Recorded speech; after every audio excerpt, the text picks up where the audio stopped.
मित्रांनो, विराट कोहली त्यांच्या एका इंटरव्ह्यूमध्ये सांगतात की मी IPLमध्ये खेळताना माझ्या डाएटवर लक्ष दिलं नाही, कधीमध्ये ड्रिंक घ्यायचो, त्यामुळे माझा जो स्पोर्ट आहे तो एवढा खराब झाला आणि एक दिवस रात्री मी आरशात स्वतःला बघितलं आणि मी कुठल्याच अँगलने स्पोर्टमन वाटत नव्हतं. त्याच रात्री मी ठरवलं की हे सर्व बदलायचं, कारण माझं नाव आणि माझा रेकॉर्ड सर्व खराब होत आहे.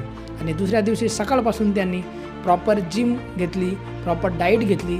दिवसभर जिम केल्यावर त्यांना संध्याकाळी एवढी भूक लागायची की असं वाटायचं की बेडशीट खाऊन घेऊ. पण त्यांनी स्वतःवर कंट्रोल केला आणि काहीच महिन्यामध्ये त्यांना जे रिझल्ट दिसले ते तुम्ही सर्वजण पाहत असाल.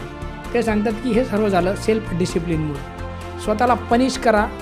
सकाळी उठून 4ला जिम मारणं, हेल्दी डाईट करणं, पुस्तकं वाचणं हे एवढं सोपं नाही आहे, हे कोणालाच आवडत नाही. पण जर तुम्हाला साधारण माणसामधनं वेगळं उठून दिसायचं असेल, चंक गाठायचा असेल तर सेल्फ डिसिप्लिन खूप महत्त्वाचं आहे. ते एका मिनिटात सांगणं शक्य नाही आहे.